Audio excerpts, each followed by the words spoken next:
rekening BCI 7292067498. Silahkan buat Bapak Ibu Ayah Bunda yang belum store untuk sedekah IB-nya, mangga silahkan, masih ada waktu. Nah kan kemudian reminder juga untuk zakat profesi bagi yang sudah gajian, karena zakat ini adalah pembersih dari harta-harta kita, Masya Allah. YKR Bandung menerima zakat profesi, zakat mal untuk Bapak Ibu semuanya. Kemudian yang bagi yang ikut IB Indonesia Bertahun, yang yang sudah expired kartunya, mohon menghubungi admin ya, karena nanti para CS YKR Bandung akan menginformasikan untuk perpanjangan untuk sedekah tahunannya untuk IB ini. Jadi karena ini berapa setiap tahun sekali gitu, karena nanti kan ada manfaatnya yang SMS itu. Kemudian Dinar Khairozikin yang mau beli emas dan dinar bisa buyback di Korwil Kabupaten Bandung Barat dan YKR Bandung. Kami siap terima buyback dan pembelian dinar.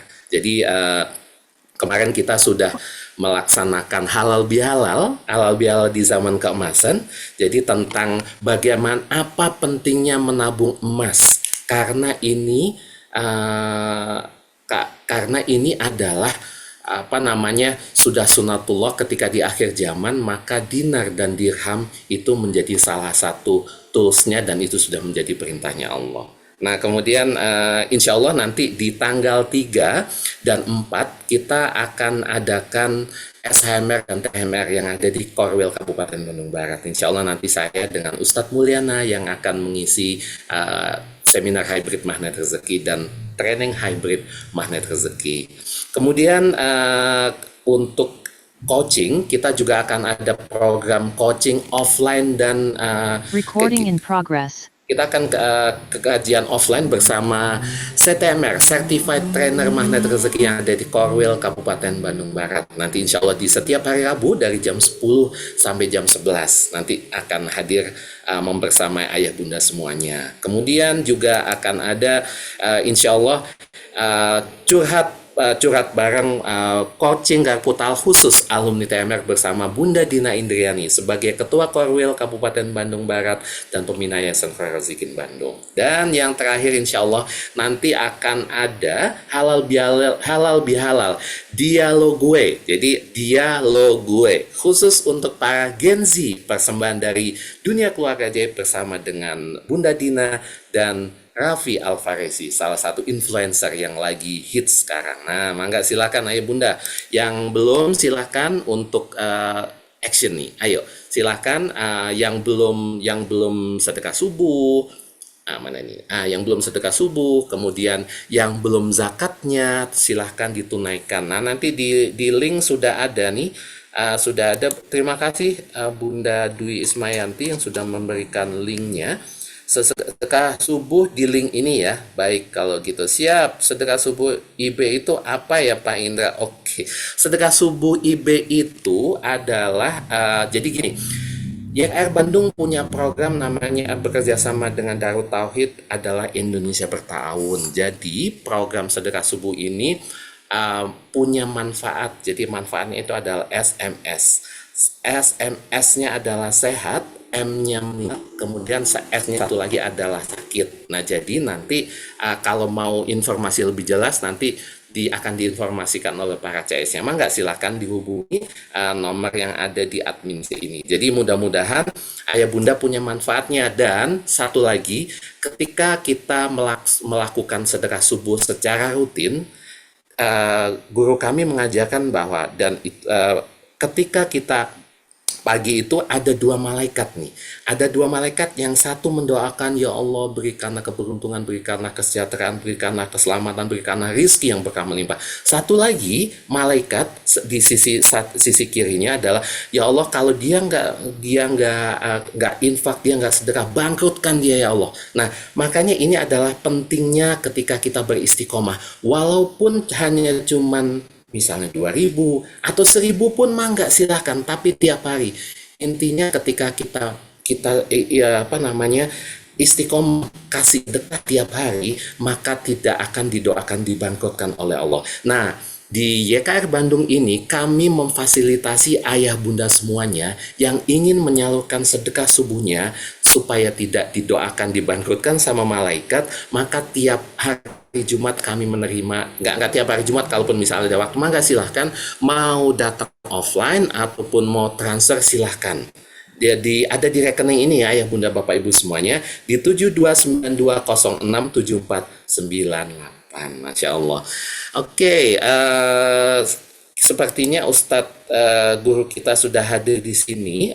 Sudah ada Ustadz Indra Firmansyah yang sudah membersamai kita. Beliau adalah Ustadz Indra Firmansyah ini adalah sebagai ketua Dewan Syariah uh, sebagai Dewan Syariah Masjid Aqsa Indonesia, sebagai Dewan Pengawas Syariah Yayasan Khairul Zikin Bandung, sebagai Ketua Harian Rumah Quran Aksyana, sebagai founder dan speaker program Quranic Life Skill, dan beliau juga masih aktif dalam kampanye anti riba, pinjol dan judol.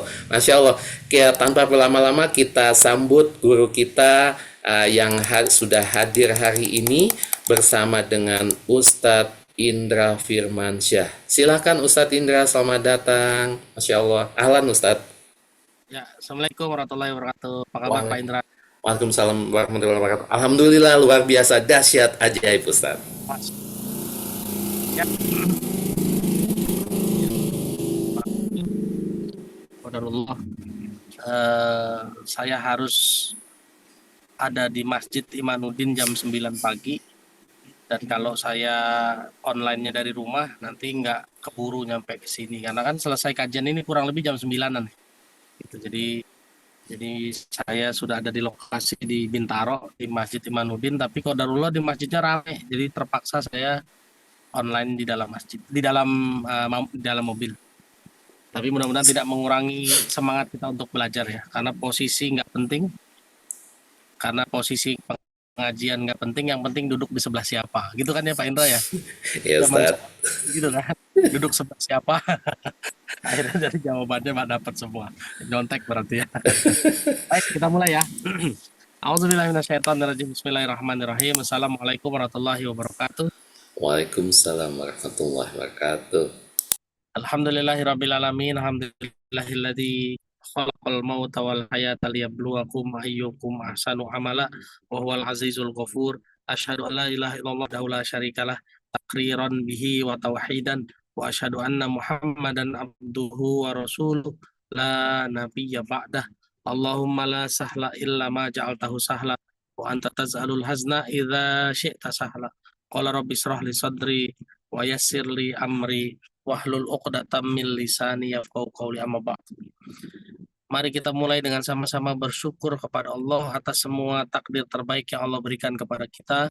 Oleh karena itu jangan lupa dan untuk terus mengucapkan alhamdulillahirabbil alamin, dan jangan lupa kita bersalawat kepada Rasulullah Nabi Muhammad sallallahu alaihi wasallam dengan sama-sama mengucapkan Allahumma sholli ala Muhammad wa ala alihi wa ashabihi wasallam. Baik ayah bunda, sudah ada 67 orang yang hadir hari ini, 68 termasuk saya. Ya, semoga hari ini Allah izinkan kita belajar, berdiskusi, belajar dan sekaligus berdiskusi. Ya, jadi nanti kalau punya pertanyaan apapun segera saja ditanya, karena belajar terbaik itu adalah sebetulnya bertanya. Ya, jangan malu bertanya, karena kalau malu bertanya biasanya sesat di jalan gitu ya Pak. Padahal yang benar tuh malu bertanya ya jangan nanya, seharusnya kan gitu. Ya. Jadi supaya ilmu itu melekat, jangan lupa selain dicatat, ya ditanya juga kalau ada yang nggak ngerti. Karena bisa jadi saya diuji Allah dengan tidak mampu menyampaikan dengan baik. Tapi dengan ditanya bisa jadi diulas dengan cara yang lebih baik, insya Allah. Baik, kita akan masuk ke fase berikutnya, yaitu Quran itu akhlak ya, berakhlak Quran. Makanya Rasulullah dulu pernah bilang, innama bu'istu liutammima makarimal akhlak. Aku diutus itu untuk menyempurnakan akhlak. Ya, ayah bunda lihat, Rasulullah itu tidak diutus untuk bikin manusia nyembah Allah, coba. Ya, ini kan unik ya. Harusnya kan Rasulullah bilang, aku diutus supaya manusia menyembah Allah. Tapi justru Rasulullah bilang aku diutus untuk menyempurnakan akhlak. Innama bu'istu liutammima makarimal akhlak. Aku diutus untuk menyempurnakan akhlak. Perhatikan ayah bunda. Orang kafir Quraisy dulu pada saat Rasulullah diangkat jadi nabi itu sudah percaya sama Allah, ya, sudah percaya sama Allah. Mereka sudah berhaji, betul enggak? Ya, mereka sudah berhaji. Mereka juga bersedekah. Mereka juga berpuasa, ada syariat berpuasa di zaman itu. Tapi di saat yang bersamaan, mereka juga punya Tuhan-Tuhan lain selain Allah. Ada berhala yang disebut namanya Lata, Uzza, Manata, dan lain-lain. Bahkan bisa sampai ratusan tuh berhala-berhala versinya mereka. Ya, jadi yang harus dipahami adalah dulu Nabi Muhammad SAW diutus kepada kaum yang sudah percaya ada Allah, bahkan menyembah Allah. Cuma di saat yang bersamaan mereka punya Tuhan-Tuhan lain selain Allah. Nah, sekarang pertanyaan saya berdakwah hari ini, ngisi kajian hari ini kepada orang-orang yang juga sudah beriman kepada Allah, bukan? Betul nggak? Ini 68 orang, 70 sekarang. Ini kan orang-orang yang beriman kepada Allah kan? Betul nggak? Tadi sholat subuh, apa buktinya? Kenapa kita sholat subuh? Karena kita beriman kepada Allah ya. Sholat subuh adalah perintah Allah. Setuju ya? Benar ya? Kalau saya ditugaskan hari ini berdakwah di membuat kajian-kajian kataku ini kepada 71 orang yang saya yakin semuanya sudah beriman kepada Allah. Tapi wallahu alam, jangan-jangan kita punya Tuhan-Tuhan lain selain Allah yang kita yakini. Betul nggak? Kita punya Tuhan-Tuhan lain yang selama ini kita yakini, kita sandarkan. Jadi apa bedanya zaman jahiliyah dulu dengan sekarang kira-kira? Zaman sekarang orang Indonesia, dunia pada percaya Tuhan kan Bu ya? Ya, orang Indonesia terutama banyak mayoritas tuh percaya kepada Tuhan yaitu Allah. Berarti kan situasinya mirip-mirip Bu. Zaman jahiliyah dulu dengan zaman sekarang kan mirip ya. Zaman jahiliyah dulu Bu, orang percaya Allah, makanya mereka berhaji. Tapi di saat yang bersamaan mereka juga berjudi. Sekarang zaman judi ada nggak Bu? Ada. Bahkan judinya online sekarang ya Bu. Nggak perlu duduk ke satu tempat, judinya online. Zaman dulu perjinahan ada nggak Bu? Ada. Zaman sekarang perjinahan lebih hebat lagi Bu. Nggak perlu datang. Online bisa lihat tuh perjinahannya. Nah inilah yang hari ini perlu kita latih, kita sampaikan. Kalau kita belajar Quran dengan benar, yakinlah yang pertama kali berubah di diri kita adalah akhlak. Yang pertama kali berubah di diri kita adalah akhlak. Sebagaimana Rasulullah bilang, innama bu'istu liutammima makarimal akhlak. Sekarang kita buktikan ya, kita buktikan. Kita akan membuktikan mungkin 1 atau 2 sampai 3 pertemuan ke depan ya, termasuk hari ini, kita akan membuktikan kalau kita belajar Quran dengan benar, beragama dengan benar, yang pertama kali berubah adalah akhlak. Oke, masih ingat mungkin Bapak Ibu materi, oh itu materi bulan Ramadan ya. Saya mau nanya dulu, Bapak Ibu tahu persis nggak? Kita kan kalau setelah Ramadan selalu bahasanya kembali fitrah, betul ya? Kembali fitrah itu apa artinya Bu? Kira-kira Bu? Boleh komentar, admin boleh boleh minta dibuka aja ininya apa mic-nya. Yang mau komentar langsung di open mic boleh. Oh, menjadi suci. Pak Mas Nur bilang menjadi suci lagi. Boleh dikomentar, boleh open mic ya. Apa sih yang namanya Dia, kembali fitrah? Bu Mariani, silakan. dihapusin dosa-dosanya Ustadz. Hapusin dosa-dosa. Ada lagi yang mau komentar yang lain? Bu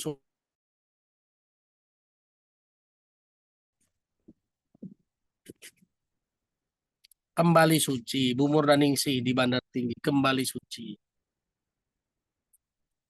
Ada? Kembali suci. Bu Diah kembali suci. Bu dari Bandung juga kembali suci. Tanti Twins Cookies beriman. Kembali suci. Kembali suci. Oke. Kembali suci. Sekarang kita lihat ya Bu ya. Dalil fitrah. Ini akhlak Bu. Lihat. Kata Allah di surat 30 ayat 30. Boleh dibuka.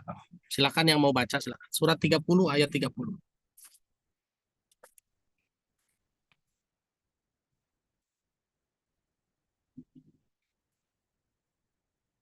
Boleh, siapa yang mau raise hand? Saya pakai HP, Pak. Bunda Murdaningsih silakan Bu. Yang raise hand silakan Bunda Murdaningsih. Baik, Ustaz. Ya. Ayat yang ke berapa tadi 30. Ustaz? Maaf. 30 Bunda. Baik, yang artinya, maka hadapkanlah wajahmu dengan lurus kepada agama Allah. Tetaplah atas fitrah Allah yang telah menciptakan manusia menurut fitrah itu. Tidak ada perubahan pada fitrah Allah. Itulah agama yang lurus, tetap kebanyakan manusia tidak mengetahui. Sadaqallahu. Terima kasih Bu Murdaningsih. Ya. Ayah Bunda, perhatikan ayatnya. Kata Allah, fa'akim wajhaka lid-dini hanifa. Fitratallahi allati fataron nasa 'alaiha.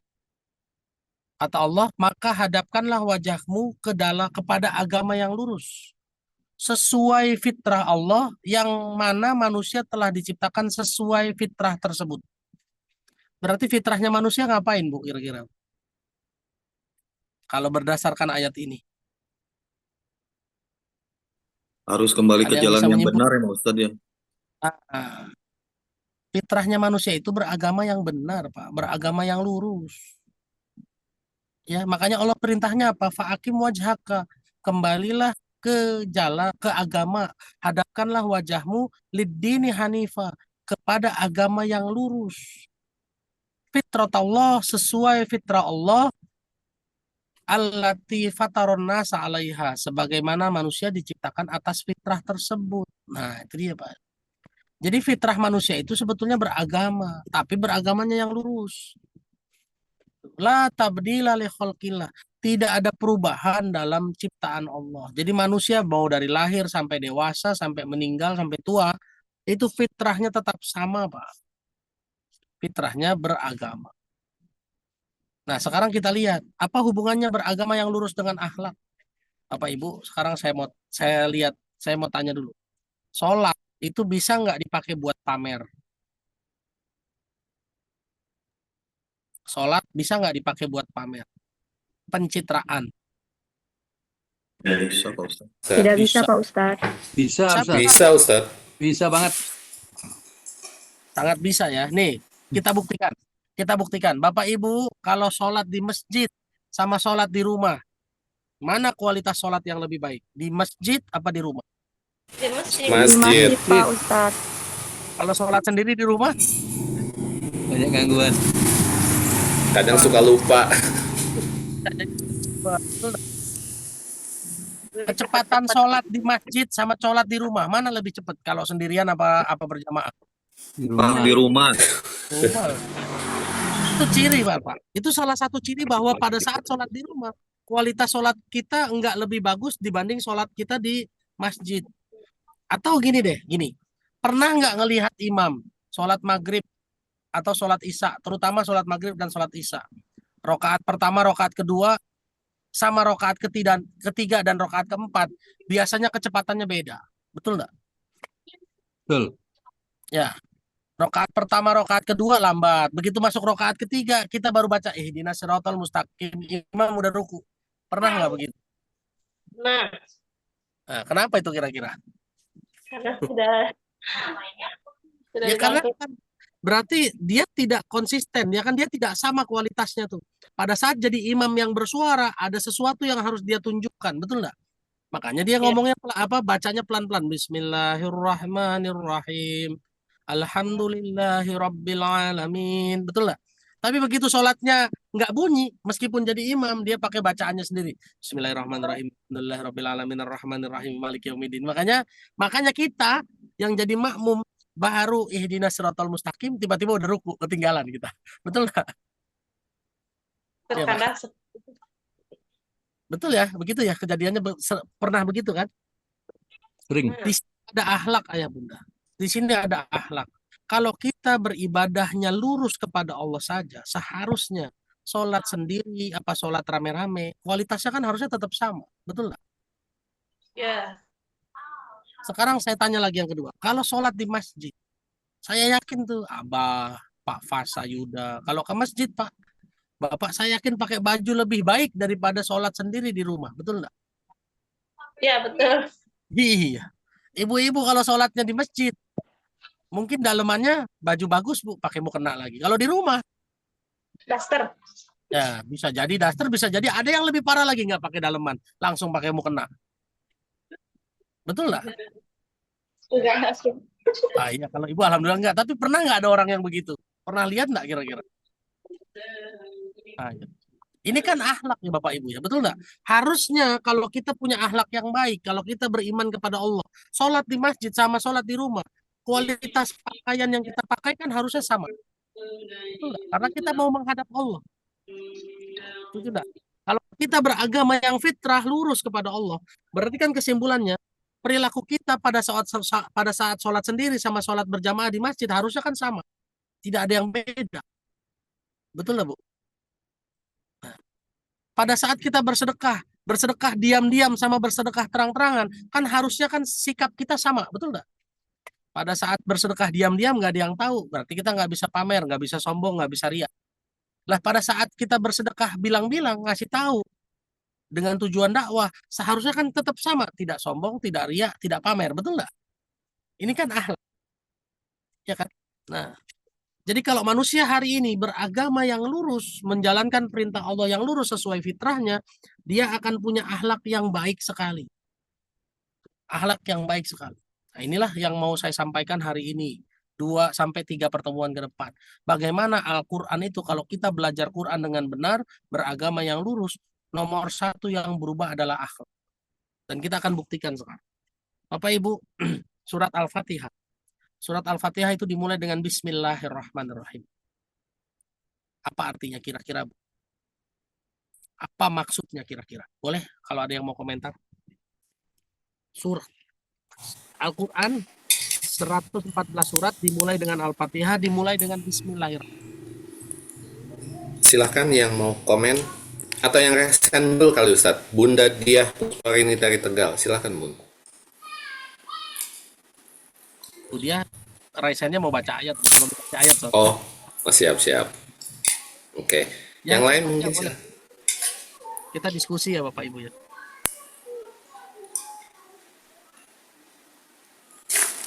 Pak, Bapak Ibu, kita itu diperintah sama Rasulullah dan dicontohkan sama Rasulullah. Apa disuruhnya? Disuruh memulai segala aktivitas dengan Bismillah. Ya Bu. Bismillah artinya segala sesuatu begitu kita sebut Bismillah akan jadi ibadah. Apa sih artinya Bismillah? Secara umum, Bismillah itu kita mau mengklaim, kita mau melakukan pengakuan kepada Allah bahwa saya ini, kita kan itu la haula wala quwata, betul nggak? Kita ini kan tidak punya daya dan upaya, illa billah, kecuali dengan bantuan Allah, kecuali bersama Allah. Nah, aktivitas Bismillah yang kita lakukan, itu kan kita lagi declare sama Allah, ya Allah, saya mau makan, saya nggak akan bisa makan kalau engkau nggak izinkan saya makan. Makanya dengan Bismillah, betul nggak? Saya mau ngisi kajian, saya mulai dengan Bismillah, ya Allah, saya nggak bisa menyampaikan ilmumu kalau engkau tidak tolong saya, kalau engkau tidak mencerdaskan saya, tidak membantu saya. Bu, sehafal-hafalnya Quran, kalau Allah mau bilang lupa, bisa nggak kira-kira? Bisa, Ustadz. Gampang banget. Sehafal-hafalnya dalil, kalau tiba-tiba Allah mau bikin Indra nggak bisa ngomong apa-apa, bisa nggak kira-kira? Bisa, Ustaz. Bisa, sangat bisa. Ibu masak setiap hari, saking masak setiap hari sampai ibu hafal resep. Tapi bisa nggak ibu tiba-tiba lupa masak sayur asem? Resep gimana ya? Bisa nggak kira-kira? Bisa. Bisa, Ustaz. Itulah dia. Bismillah yang Allah nyatakan di surat Al-Fatihah sebagai awal surat. Ini kita lagi declare sama Allah. Ya Allah, saya nggak bisa apa-apa kecuali Engkau tolong saya. Makanya dimulai dengan Bismillah. Ini akhlak nggak kira-kira, Bu? Akhlak apa bukan kira-kira? Lebih jelas lagi, supaya lebih jelas lagi pertanyaan saya. Bu, kalau saya minjem motor sama Abah, saya pinjem laptop sama Pak Fasayuda. Begitu saya minjem laptop, saya izin nggak sama Pak Yasa, Pak Fasa? Pak Fasa izin ya pinjem laptopnya, betul nggak Bu? Apakah Apakah mentang-mentang kenal gitu Pak Fasa, saya kenal, datang ke rumahnya langsung ambil laptopnya langsung nyalain aja? Sekenal-kenalnya Pak, kalau ada orang kayak gitu Pak Fasa, sekenal-kenalnya Bapak, ada orang main nyelonong masuk ke kamar Bapak nyalain laptop, Bapak tegur apa enggak kira-kira? Tegur kan. Tegur. Ente siapa main masuk-masuk aja. Tapi dengan tegak, dengan bilang, dengan bangganya bilang, loh kan saya teman kamu, masa nggak boleh masuk ke kamar? Tetap nggak Pak ditegur? Ya, tegur.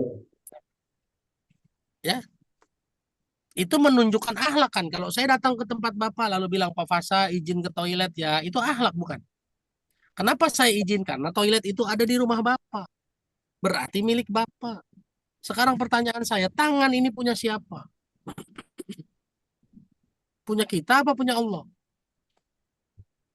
Allah. Kita dikasih hak milik atau cuma dikasih hak guna pakai? Ini sertifikat hak milik apa sertifikat hak guna pakai, Pak? Tak pakai Ustaz. Pakai. Buktinya apa? Buktinya ibu nggak boleh jual kan? Ya, Boleh nggak jual tangan? Boleh nggak jual mata? tidak boleh Ustaz. Boleh nggak jual ginjal? Nggak boleh, Pak. Makanya menjual ginjal itu haram. Ya. Karena ini adalah hak guna pakai. Makanya pada saat kita mau makan, kita pakai tangan kita, kita bismillah. Berarti pada saat kita bilang bismillah, kita mau ngomong sama Allah, ya Allah, pinjem tangannya ya. Saya mau makan. Pada saat kita ngomong bismillah, ya Allah, pinjem mulut, pinjem giginya, pinjem lambungnya buat mengolah makan. Ini loh Bu, yang harus masuk ke dalam hati kita. Quran itu akhlak. Makanya dimulai dengan bismillah. Mobil ini titipan dari Allah. Makanya kita sering bilangnya innalillahi wa inna ilaihi raji'un. Semua milik Allah dan akan kembali kepada Allah. Makanya begitu naik mobil bismillah. Buka pintu mobil bismillah. Mau menyupir mobil bismillah. Jadi bismillah ini bukan cuma sekedar ritual, mau ngapa-ngapain dimulai dengan bismillah. Bismillah ini adalah akhlak, Bu. Masukkan ke dalam hati. Pada saat ibu ngomong bismillah mau pakai baju, ibu bilang ya Allah baju ini rezeki dari Engkau. Izin saya mau pakai. Nah, itulah sederhananya kita nyebut bismillah. Betul. Ini akhlak bukan kira-kira. Cuma hari Iya, ini bismillah itu kan nggak pakai hikmah ilmunya ya. Cuma sebut bismillah, bismillah, bismillah. Jadi nggak ada getaran di dalam hati, betul nggak? Yang ingin saya sampaikan, silakan Budiah. Budiah yang udah raisan ya. Surat 8 ayat 2. Coba silakan.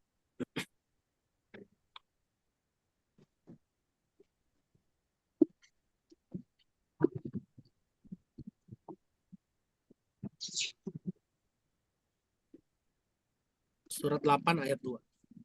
Bismillahirrahmanirrahim, yaitu orang-orang yang mendirikan sholat dan yang menafkahkan sebagian dari rezeki yang kami berikan kepada mereka. Itu ayat 3. Ayat 2-nya. Itu ayat 3 yang Ibu baca. Dua, Ayat Ustaz. 2-nya. Turun lagi, Pak Admin. Surat Al-An'am ayat 2. Al-Anfal ayat 2. 8 ayat 2. Tadi ayat 2 ini yaitu orang-orang. Surat berapa ini? Al-Anfal ayat 2. Innamal mu'minuna alladzina idza dzukirallahu wajilat qulubuhum. Surat 8. Kok bisa beda? Oh, 79, Ustaz. Itu 79. Yang buka itu 79, Ustaz. Bentar.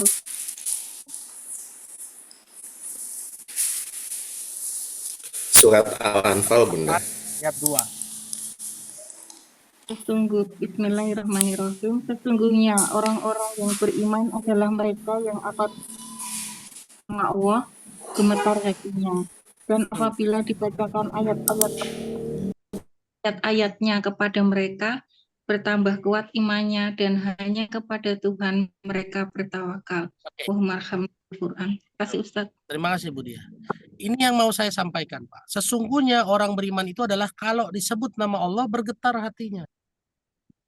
Hari ini kalau nyebut bismillah bergetar nggak hati kita? Harusnya bergetar ya. Tapi kenyataannya kemarin-kemarin bergetar apa enggak? Begitu mau makan bismillah, ada getarannya di hati itu? Enggak ada kan? Kenapa enggak ada getaran? Karena kita enggak memahami bahwa Quran bismillah itu adalah proses kita kembali kepada Allah. Menunjukkan akhlak kita kepada Allah. Ya Allah saya mau makan. tangan ini milikmu, mulut ini milikmu, gigi ini milikmu, lambung ini milikmu. Bahkan rezeki yang saya makan juga dari engkau. Tuh. Bismillah itu Bu harus diartikan sebagai perilaku kita, akhlak kita kayak kepada Allah dalam deklarasi kita seperti itu. Bukan cuma sekedar bismillah, bismillah. Makanya kalau lihat orang yang posting makan besar, mukbang, ya makan besar tuh yang nasinya sepiring menterung kalau kata orang Sunda ya Bu. Yang sepiring penuh itu, bahkan makan bismillah, bismillah. Nyebut bismillahnya aja nggak ada rasanya di dalam hati. Sekarang kata Allah, orang beriman itu adalah orang-orang yang kalau disebut nama Allah bergetar hatinya. Berarti kalau disebut nama Allah nggak ada getaran di hati, kesimpulannya kita nggak beriman. Ya Bu, ya kan?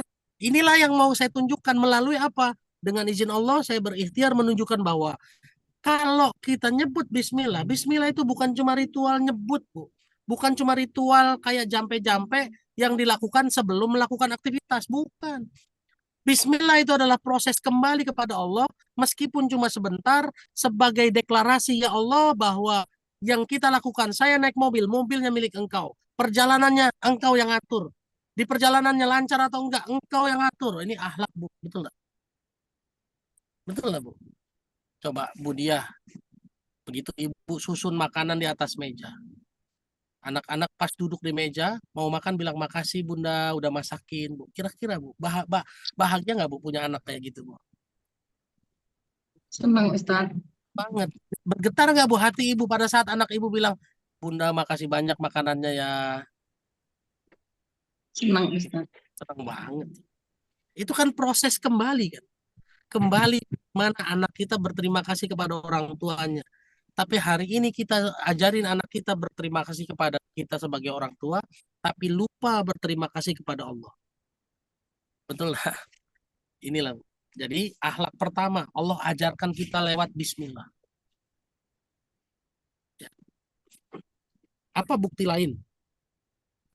Apa bukti lain? Lihat bukti Nabi Musa.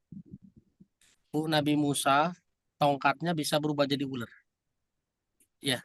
Kira-kira kapan Nabi Musa tahu tongkatnya bisa berubah jadi ular? Pada saat Nabi Musa diajarin sama Allah kan, dipanggil ke bukit tua, lalu ditanya, wahai Musa, apa itu? Oh, ini tongkatku. Buat apa? Buat membantuku berjalan. Allah yang suruh, lemparkan tongkatmu. Berubahlah jadi ular. Itu pertama kali Nabi Musa tahu tongkatnya berubah jadi ular. Yang kedua, pada saat Nabi Musa datang kepada Fir'aun. Ya, datang kepada Fir'aun. Fir'aun nanya, wahai Musa, apa buktinya kalau engkau Nabi? Lalu Nabi Musa melemparkan tongkatnya. Ya, jadilah ular. Dua kali ya Bu ya, Bapak Ibu ya. Dua kali Nabi Musa tahu kalau tongkatnya berubah jadi ular. Tapi ingat coba Bapak Ibu, perhatikan pada saat Nabi Musa berduel sama penyihir, berada di masalah sesungguhnya. Pada saat berduel sama penyihir, Nabi Musa langsung lempar begitu saja karena sudah tahu tongkatnya bisa jadi ular. Kita baca ayatnya ya, surat 7 ayat 117. Yang mau baca silakan.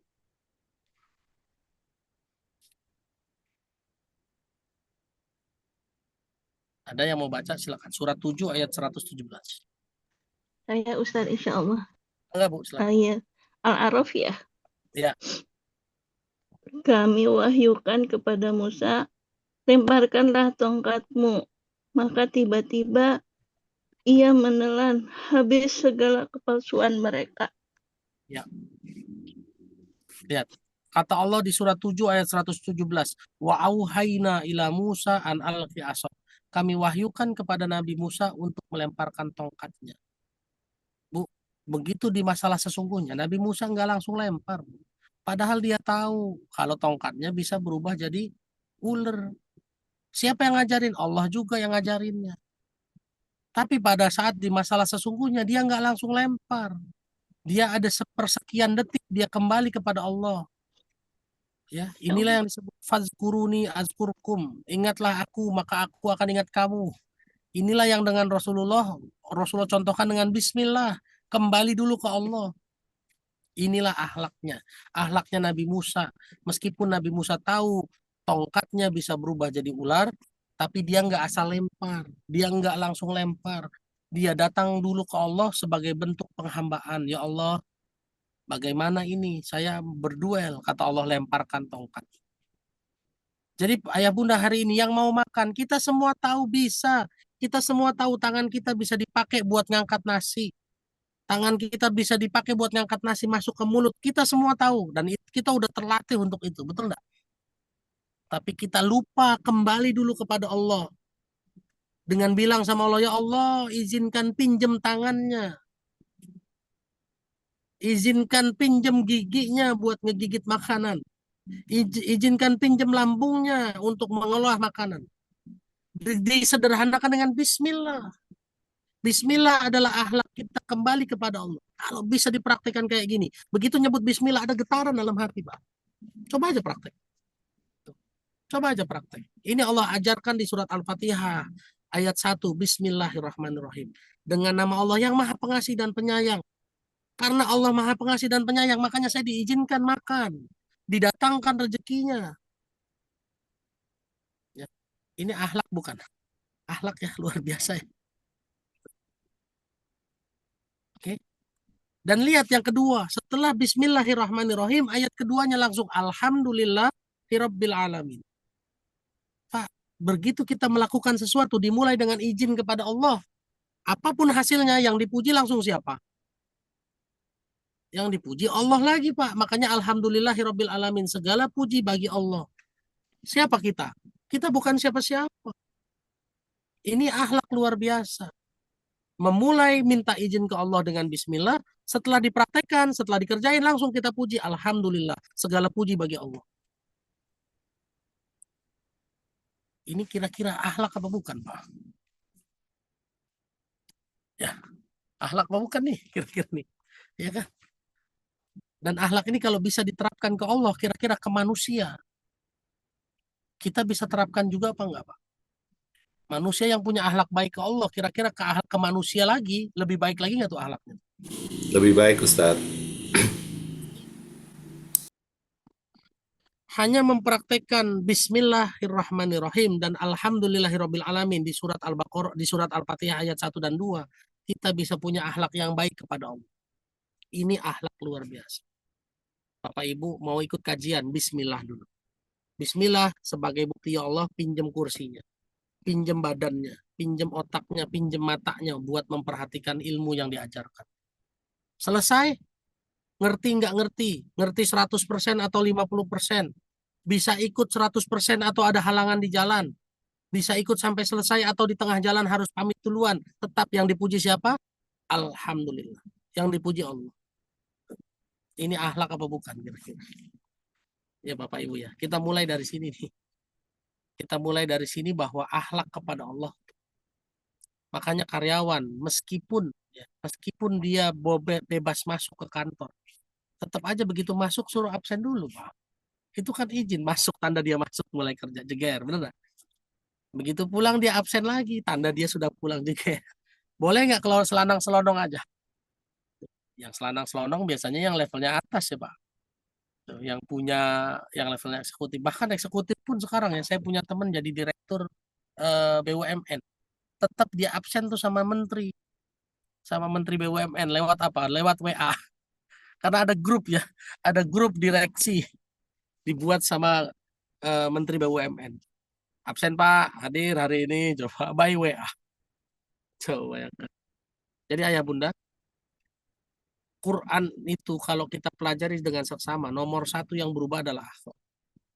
Minimal mempraktekkan Bismillahirrahmanirrahim dan Alhamdulillahirabbil alamin, kita bisa menguasai akhlak kepada Allah. Oke. Sekarang kita masuk lebih dalam lagi. Bismillahirrahmanirrahim, Alhamdulillahirabbil alamin. Ya. Kita loncat ke surat Al-Baqarah ayat 3. Surat Al-Baqarah ayat 3. Saya loncat dulu nih, nanti akhlak kepada saya mau bahas akhlak kepada Allah dulu sekarang. Ya. Surat 2 ayat 3, boleh dibaca. Saya Ustadz. Baik, bismillahirrahmanirrahim. Yaitu mereka yang beriman kepada yang gaib, melaksanakan sholat dan menginfakkan sebagian rizki yang kami berikan kepada mereka. Ya, terima kasih Pak Indra. Saya potong dulu. Siapakah orang bertakwa? Adalah orang-orang yang beriman kepada yang goib dulu. Ya, beriman yang goib dulu. Kita samain persepsi ya. Boleh dibantu semuanya, boleh di-unmute. Dijawab dengan cepat. Kalau saya sebut goib, yang Bapak Ibu ingat siapa? Allah. Allah. Allah. Allah. Ingat Allah ya. Hmm. Kemarin kalau disebut yang goib, ingatnya siapa? Allah. Allah. Kemarin-kemarin jin, Tuyul. hantu, gemit. Genderuwo. Kalau kemarin-kemarin ingat yang goib, yang disebutnya setan biasanya ya Pak. Tuyul, susar ngesot. Betul. Betul ya Bu ya? Berarti kalau hari ini udah disebut yang goib, ingatnya Allah, berarti message-nya udah nyampe. Ya kan? Udah keterima. Alhamdulillah, segala bagi Allah. Ya. Lihat, ayah bunda, kalau kita berhasil menerapkan beriman kepada yang goib, ini akan jadi akhlak yang luar biasa. Ya, ibu mau keluar rumah, tiba-tiba hujan. Ibu harusnya ingat yang goib, betul nggak? Jangan ingat yang, karena kalau ibu lihat yang nyata, ibu yang kelihatan di depan mata adalah turunnya hujan, betul nggak? Ya, pada saat ibu mau berangkat turun hujan, kalau ibu melihat yang nyata, apa yang akan respon ibu bagaimana biasanya? Ya hujan. Nah, ya hujan. Ibu akan mengeluh, ibu akan ngomel, apalagi di saat yang bersamaan ibu nggak bawa payung misalnya, ibu nggak bawa jas hujan misalnya. Ya, karena kita melihat yang nyata, kita akan langsung komplain tuh, ya hujan mana nggak bawa payung lagi, mengeluh. Tapi sekarang coba kalau ibu beriman sama yang goib Bu, begitu ibu keluar rumah hujan, ibu tahu yang menurunkan hujan siapa? Allah. Allah. Begitu ibu yakin betul yang menurunkan hujan adalah Allah, ibu berani nggak ngeluh tuh kira-kira? Enggak. Enggak. Bersyukur, harusnya bersyukur. Ya. Bahkan pada saat ibu keluar rumah hujan dan ibu nggak bawa payung, dan ibu juga tahu saya nggak bawa payung ini karena ibu beriman sama yang goib, siapa yang bikin ibu nggak bawa payung? Kira-kira? Allah. Allah. Allah. Komplain sama Allah tuh karena nggak bawa payung. Nggak Berani. Akhlak apa bukan ini kira-kira? akhlak, Masya Allah. Berarti kesimpulannya pada saat ibu keluar rumah, ibu mau berangkat kerja, ibu mau kemanapun ya, kalau ibu beriman kepada yang goib, begitu ibu berangkat keluar rumah misalnya, tiba-tiba ibu kesangkut bajunya sobek. Oke? Kesangkut bajunya. Kalau ibu kesangkut bajunya sobek dan ibu melihat percayanya sama yang nyata, kira-kira ibu ngomel apa enggak kalau ibu lihat yang nyatanya baju sobek? Ngomel. Tapi kalau ibu tahu baju sobek ini nyangkut adalah Allah, ibu berani ngomel nggak? Enggak. Enggak. Ini hanya memperhatikan beriman kepada yang goib loh. Betul. Ya. Pada saat ibu punya uang, alhamdulillah ibu punya uang dikasih sama suami. Di saat yang bersamaan, mohon maaf, ada suara bocor buat di. Nah, ya. Pada saat ibu punya uang, dikasih uang sama suami.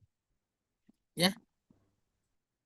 Kalau ibu beriman sama yang goib, berapapun dikasih sama suami, berarti ibu tahu siapa yang ngasih itu hakikatnya. Allah. Allah. Makanya saya pernah nanya kan dulu di kajian-kajian lain. Rezeki itu yang ngasih siapa? Jawabannya mereka jawab Allah. Betul ya? Berarti kalau dikasih banyak, siapa yang ngasih banyak? Allah. Kalau dikasih sedikit, siapa yang ngasih sedikit? Allah. Sekarang ingat-ingat masa lalu ya, jangan sekarang ya. Kalau dulu punya uang banyak, ngomongnya apa? Dikasih uang banyak, jawabnya apa? Ngomongnya apa? Alhamdulillah. Betul ya? Alhamdulillah. Kalau dapat uangnya sedikit, apa ngomongnya dulu? Astagfirullahaladzim. Astagfirullahaladzim. Ya kan? Katanya dari Allah semua. Kalau kita percaya sama yang goib bahwa semua dari Allah, maka kita akan tetap memuji Allah. Betul nggak, Bu? Ini akhlak apa bukan, Pak? Ya. Ibu lagi nyetrika nih, tiba-tiba anak pulang, mama bikinin mie instan. Kalau ibu beriman sama yang goib, ibu percaya siapa yang nyuruh dia minta bikinin mie instan saat ibu lagi nyetrika? Siapa yang nyuruh? Allah. Allah. Berarti kalau ibu tahu itu Allah, ibu akan ngomel nggak sama anak ibu? Enggak. Enggak. Kalau kita dulu-dulu Bu ya, suka ngomel kan, kamu nggak lihat apa mama lagi nyetrika? Emang kamu nggak bisa bikin sendiri? Nah, dulu gitu nggak Bu kira-kira Bu? Dulu Ya. ya, Ustaz. Iya. Dulu ya, sekarang enggak lagi. Sekarang kalaupun ibu nggak mau bikinin atau ibu bilang nyuruh bikin sendiri, kira-kira ibu akan menegur anak ibu dengan cara yang sopan apa enggak kira-kira? Kalau ibu Sopan, percaya itu Ustaz. adalah orang Allah yang suruh, betul nggak? Betul. Iya, ibu akan bilang maaf ya nak, bunda lagi nyetrika. Mau nggak kamu Setelah bantu? cerita dibuatkan. Bisa nggak Bu bisa bilang begitu? Sekarang udah bisa, Ustaz. Nah, kenapa bisa sekarang nggak bisa? Karena kita percaya sama yang gaib kan Bu. Ada akhlak di sini, Allah yang nyuruh, betul nggak? Ya kan? Bapak Ibu, mohon maaf ya. Ini saya hari ini dari jam subuh sampai jam 11 itu 3 kajian. Tadi subuh di Ciputat offline kajian subuh. Setelah kajian subuh saya langsung berangkat ke Masjid Imanuddin Bintaro, lalu kajian Kataku sampai jam 9. Jam 9 saya di Masjid Imanuddin, kajian Majelis Taklim Imanuddin. Semuanya nggak ada yang mau dibatalkan. Bu, kalau saya berpikirnya pakai penglihatan nyata, kalau saya melihatnya pakai penglihatan yang nyata, kira-kira saya akan ngeluh capek apa nggak Bu? Capek Ustadz. Ngeluh Ustaz. Tapi kalau saya percaya bahwa ini Allah yang ngatur Bu. Ini Allah yang ngatur. Memang saya ditugaskan sama Allah, lagi diuji sama Allah. Diuji untuk menyampaikan ilmu-ilmunya Allah. Kira-kira saya tetap semangat atau jalaninnya malas-malasan? Semangat. Semangat, Ustaz. Semangat. Karena ini semua yang saya lihat bukan jamaah Katakunya, bukan jamaah offline di Ciputatnya, bukan jamaah Masjid Imanuddinnya, tapi yang saya lihat adalah perintah Allahnya, Bu. Perintah Allahnya. Jadi dimanapun Bapak Ibu berada hari ini, ya, dimanapun Bapak Ibu berada hari ini, lihat semua dengan yang gaib. Kalau Ibu percaya sama yang gaib, maka akhlak kita akan tetap baik. Sehingga ada di surat 22 ayat 31.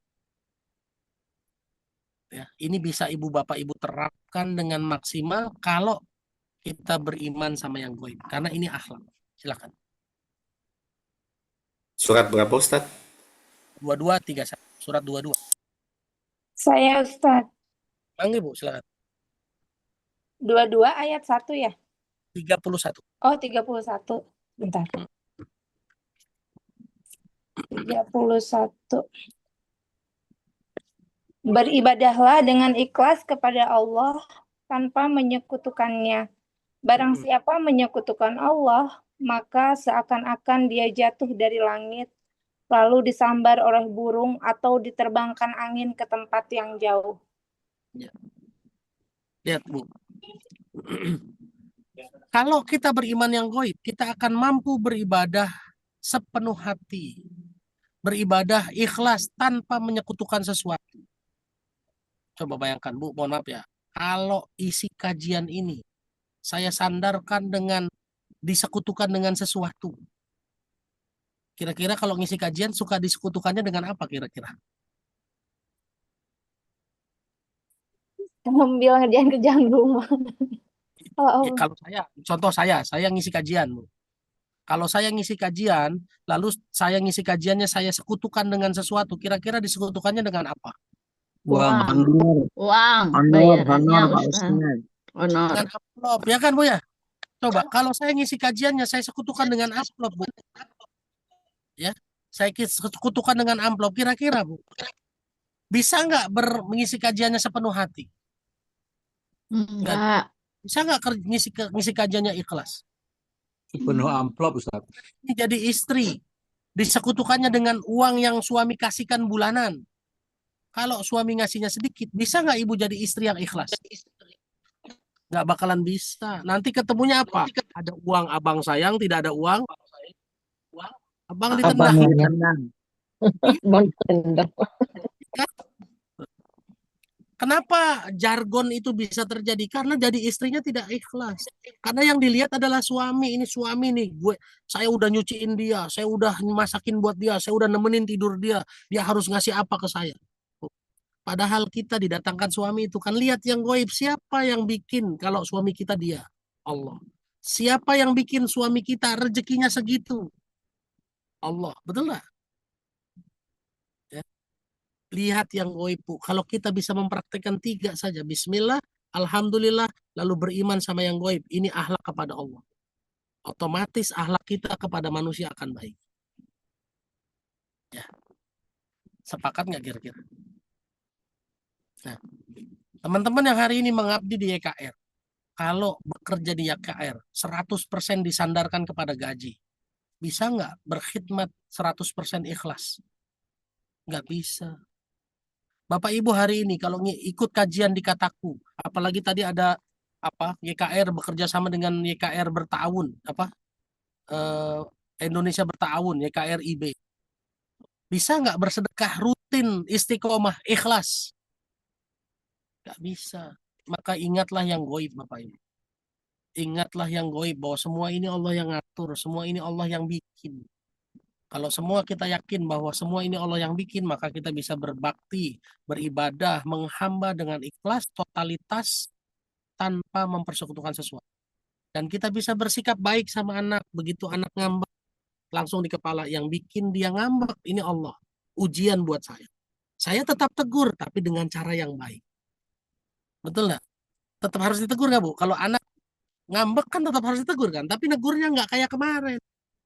Ya, kalau kemarin mungkin main keplak aja tuh palanya, diem lu bisa. Kalau sekarang nggak mungkin. Kenapa? Ini kan Allah nih. Ini anak titipan dari Allah, masalah main keplak aja. Bener dah. Ya. Ini materi awal sebagai bukti Quran adalah akhlak. Quran adalah akhlak. Segini dulu yang mau saya sampaikan. Saya pengen punya waktu lebih banyak buat diskusi. Ya. Mudah-mudahan kita masih punya waktu diskusi antara 30 sampai 45 menit. Silakan Pak Indra. Ya, baik. Terima kasih Ustadz Jazakumullah khairan katsira. Masya Allah, terima kasih buat Ustadz Indra yang sudah memberikan materi yang luar biasa. Ternyata pemahaman dari Bismillahirrahmanirrahim, Alhamdulillahirrahmanirrahim, not that simple ya. Ternyata Masya Allah ketika kita hanya melafatkan itu sebagai ritual, tapi ternyata saya dapat hari ini Ustadz. Masya Allah. Terima kasih Ustadz, syukran Ustadz memberikan, maksudnya bagi saya sendiri ini adalah ternyata ketika kita bilang bahwa Bismillahirrahmanirrahim, bahwa ya semuanya itu hanya ya izin.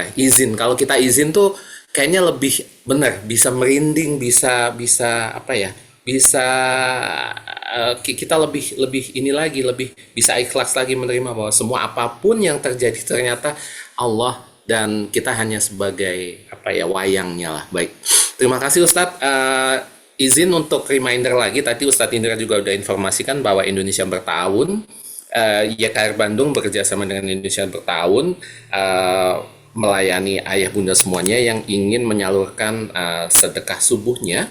Dan kami juga YKR Bandung menerima zakat, infak, sedekah, dan wakaf, terutama untuk yang ini akhir bulan nih, Pak ayah bunda semuanya yang sudah mendapatkan ujroh atau gajinya untuk berzakat, bahwa kita insya Allah kita sudah ada 3 nomor ya, ayah bunda semuanya.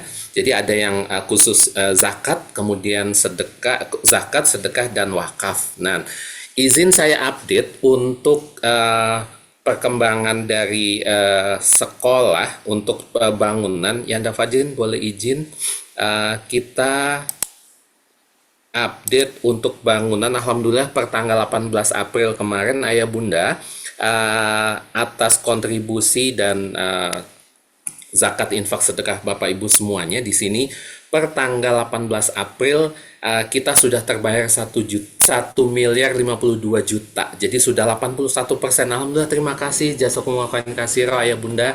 Wakaf pembangunan gedung TK dan SI Khairul Rozikin.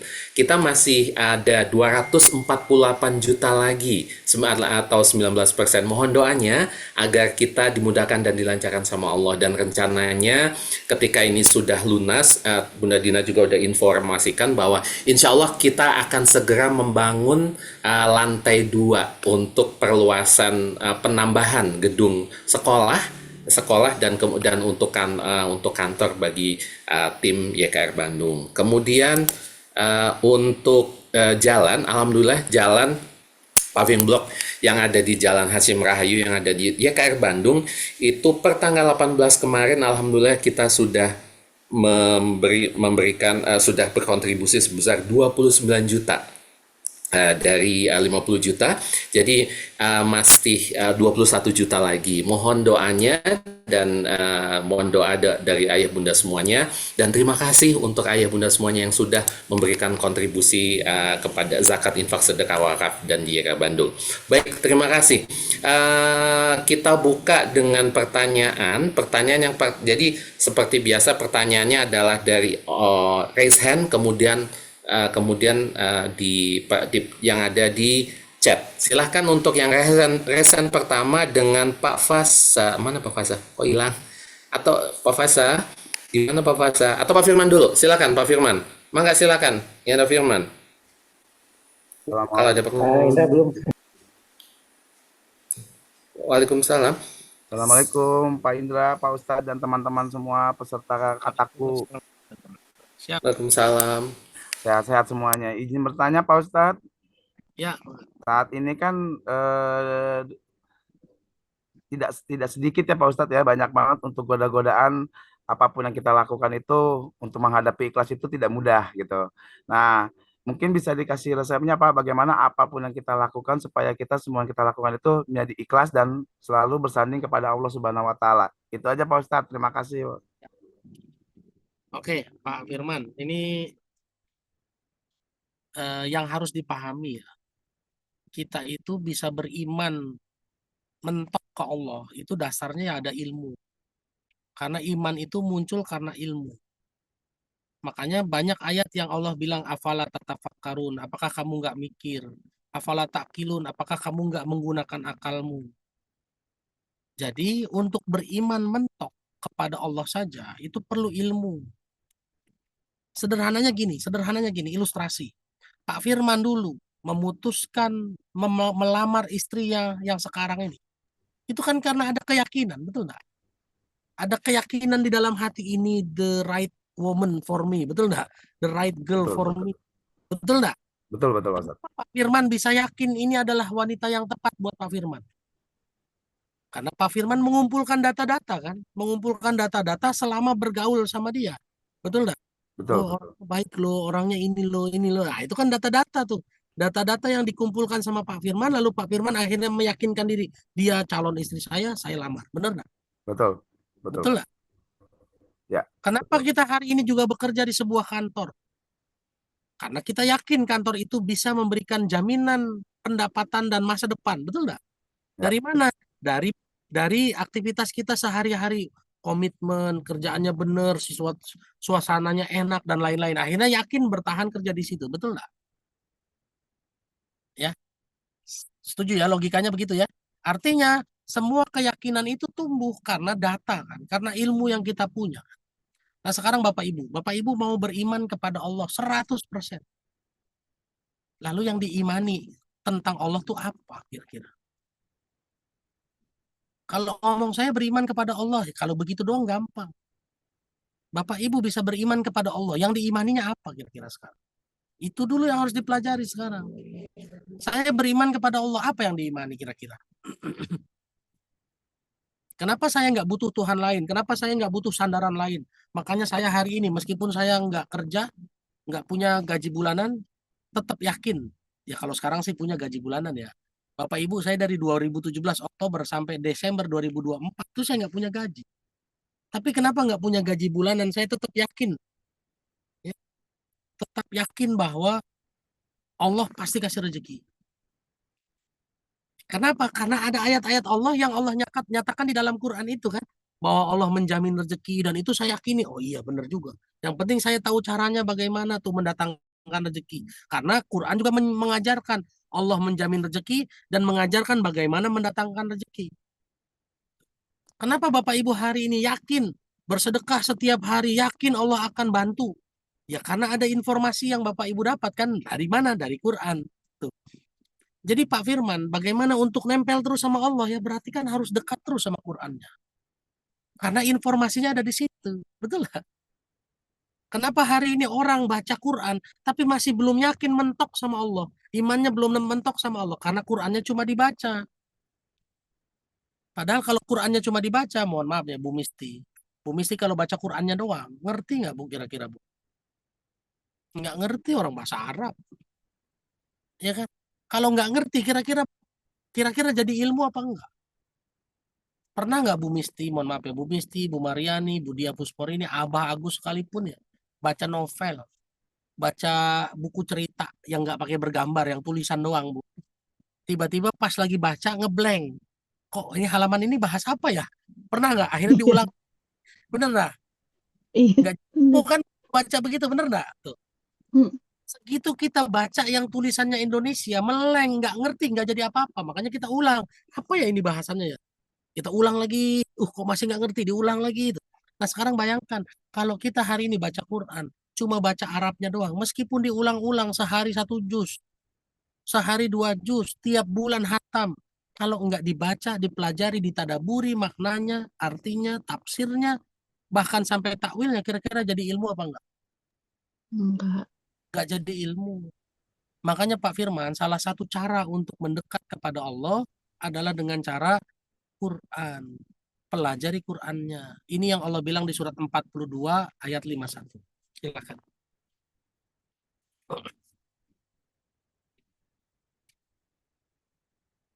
Boleh baca 4251?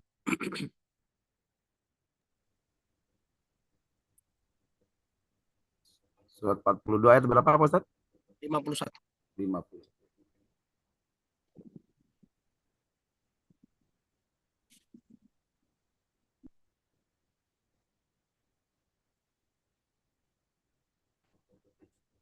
Bismillahirrahmanirrahim. Dan tidaklah patut bagi seorang manusia bahwa Allah akan berbicara kepadanya kecuali dengan perantaraan wahyu atau dari belakang tabir atau dengan mengutus utusannya dalam kurung malaikat, lalu diwahyukan kepadanya dengan izinnya apa yang dia kehendaki, sungguh dia maha tinggi maha bijaksana. Ya, terima kasih Pak Firman. Lihat nih kata-kata awalnya. Tidak pantas bagi seorang manusia, seorang hamba ngobrol langsung dengan Allah kecuali melalui perantara wahyu. Berarti kalau kita nggak pernah baca Quran, nggak pernah belajar Quran, nggak pernah mentadaburi Quran, berarti kita nggak pernah ngobrol sama Allah, betul nggak? Iya kan? Tuh. Lalu kalau nggak pernah ngobrol sama Allah, kira-kira bisa nggak punya iman mentok sama Allah terus? Iya nggak bisa. Ya nggak? Ya, mudah-mudahan Pak Firman kedapat ya, dapat jawabannya ya. Jadi hari ini Syukuran, kalau Pak Ustadz. Siap. beriman kepada Allah, Ya. ya Qurannya dipelajari, bukan cuma dibaca saja. Siap. Allah Syukuran, Pak Ustadz. Insyaallah. Silakan kalau ada lagi. Baik, terima kasih Abah. Ini ada pertanyaan dari Ibu Arbia Rahayu. Nanti mesti habis ini ya. Ustadz izin bertanya, menjadi pendidik seorang ibu terdapat di dalam Al-Quran surat apa? Ya. Apakah zolim kepada diri sendiri dan keluarga, mempunyai ilmu tetapi belum sempurna mendidik keluarga? Bagaimana caranya supaya adil keluarga dan untuk umat? Apa yang harus diutamakan? Terima kasih. Baik, terima kasih Bu Arbi. Siapa tadi? Arbiah Rahayu. Oh, kalau di dalam Quran, kalau dinyatakan ada nggak ayat ibu mendidik anak? Ya, secara langsung tidak ada. Adanya di hadis.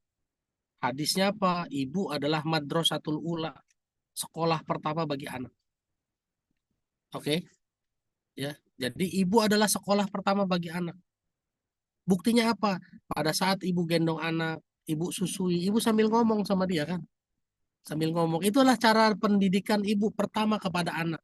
Ibu jadi sekolah pertama bagi anak. Ibu ngasih tahu ini susu loh nak, ini nasi, ini pakai baju, ya kan? Itu kan cara ibu mengajar anak. Sehingga anak mendengar lalu menirukan. Karena anak itu belajarnya dengan cara meniru.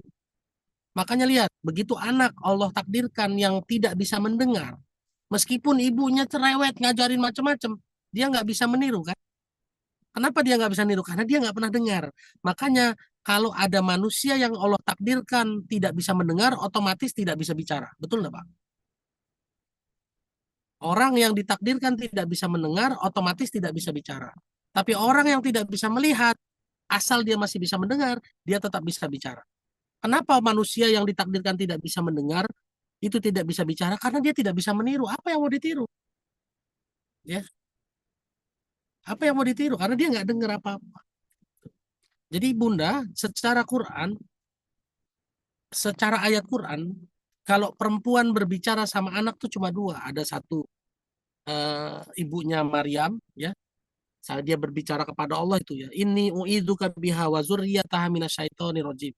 Aku berdoa kepadamu agar anakku dan keturunannya dilindungi oleh Allah. Itu kata-katanya ibunya Maryam. Itu. Jadi kalau secara dalil Quran tidak ada ayat langsung yang menyatakan ibu mendidik anak. Tapi di hadis ibu adalah madrasatul ula. Terus yang kedua, bagaimana hukumnya kalau ibu belum sempurna lalu mendidik anak? Bu, kesempurnaan itu hanya dengan bersama Allah. Betul, percaya enggak? La haula wala quwata illa billah. Kita ini tidak punya kemampuan, tidak punya kesempurnaan, tidak punya daya dan upaya illa billah, kecuali bersama Allah. Maka dari itu Allah bilang di surat 5 ayat 3. Di surat 5 ayat 3. Allah bilang al yauma akmaltu lakum dinakum. Hari ini aku sempurnakan bagimu dengan agama ini. Betul enggak? Dengan agamamu ini, dengan Islam. Jadi ibu, kalau ibu mau menjadi ibu yang sempurna, ya, kalau ibu mau menjadi ibu sempurna yang mengajarkan kepada anak, ibu harus dekat dengan Allah, harus mengajarkan ilmu-ilmu Quran. Tuh. Kenapa? Karena Allah bilang surat 5 ayat 3. Al yauma akmaltu lakum dinakum. Hari ini aku sempurnakan bagimu dengan agama ini, dengan agama ini.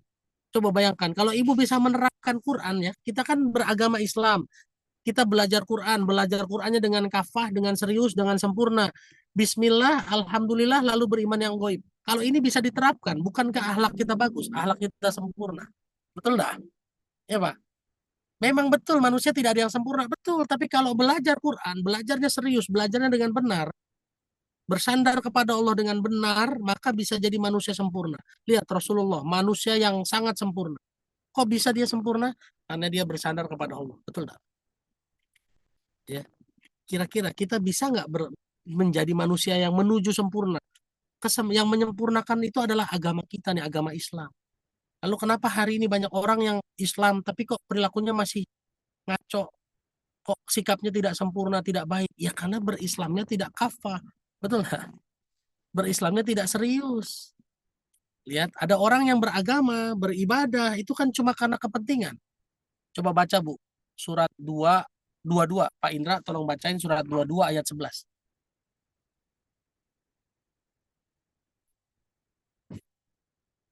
Baik, Mbak, bentar.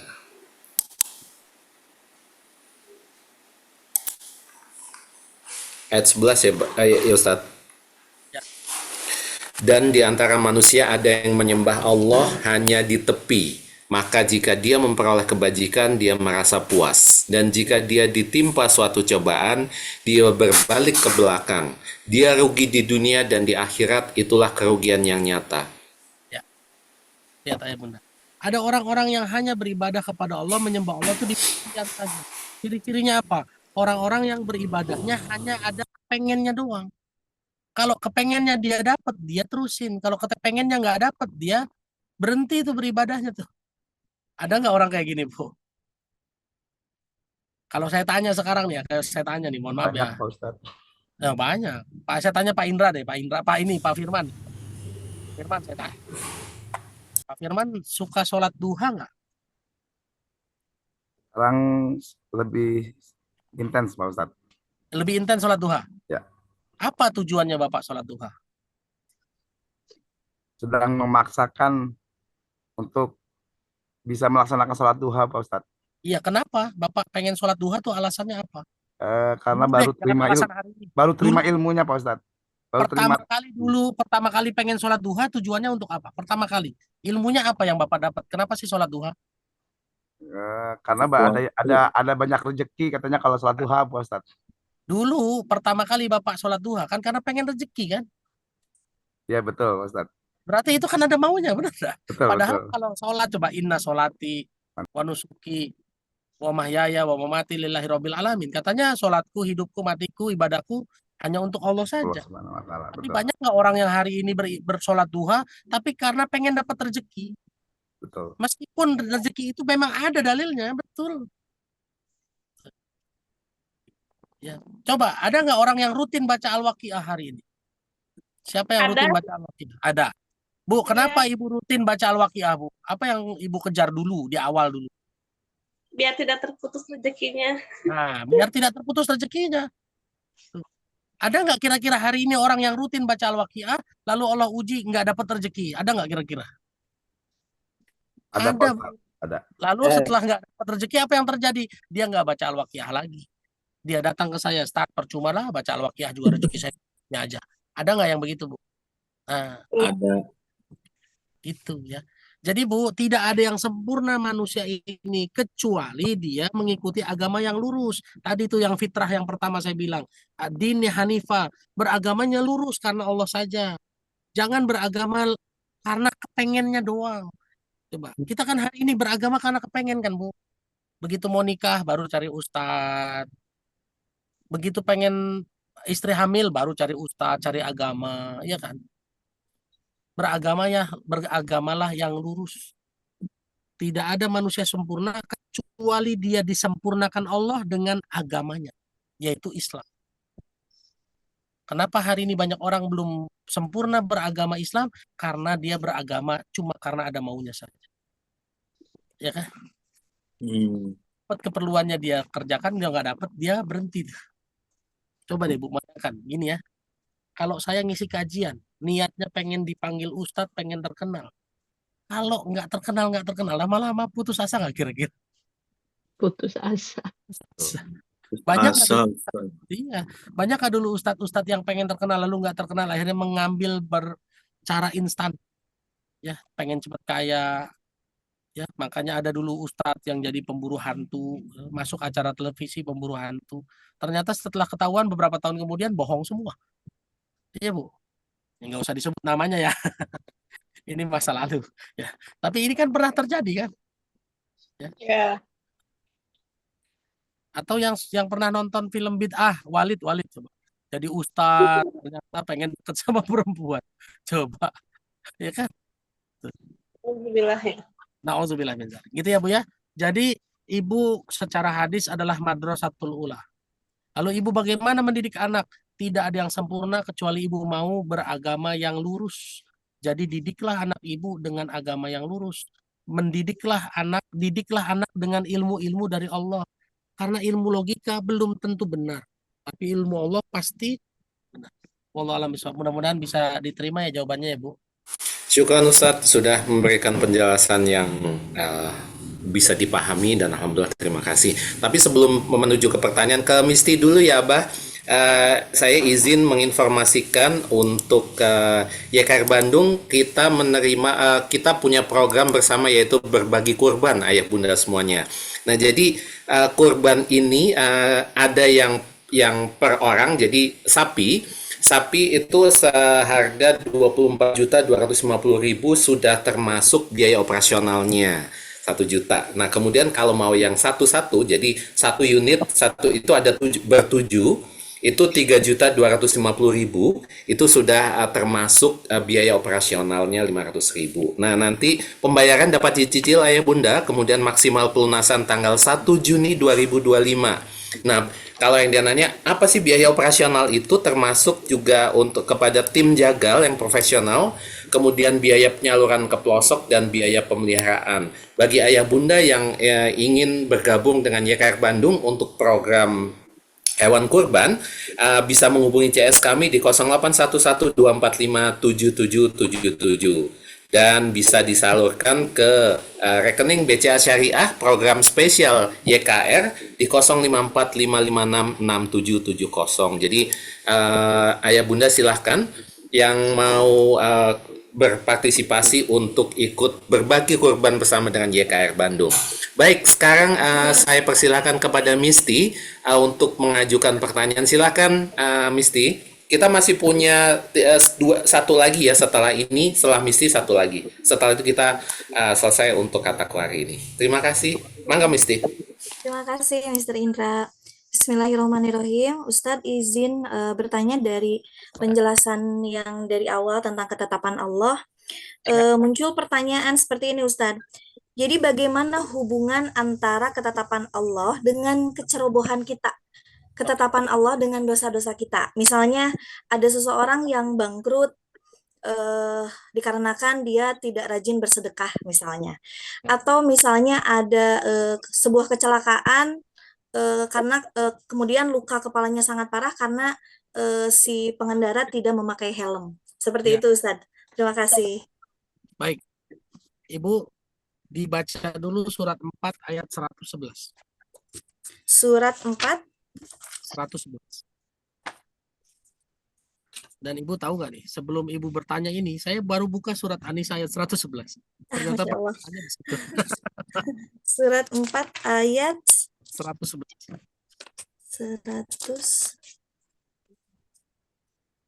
111 Ustaz? Iya. Ya. Baik. Bismillahirrahmanirrahim.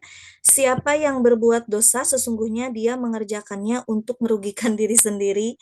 Allah Maha mengetahui lagi Maha bijaksana. Oke, Bu. Allah bilang kalau Ibu berbuat dosa, maka Ibu berbuat untuk merugikan diri sendiri, menyulitkan diri sendiri. Karena Allah tidak pernah menyulitkan hambanya.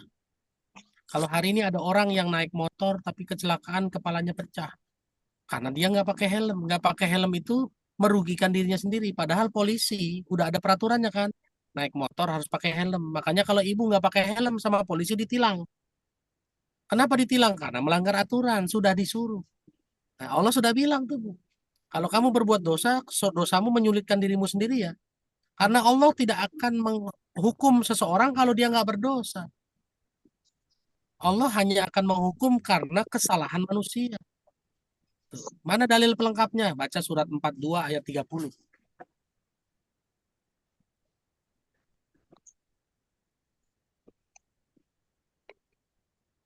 Empat dua 30. ayat 30.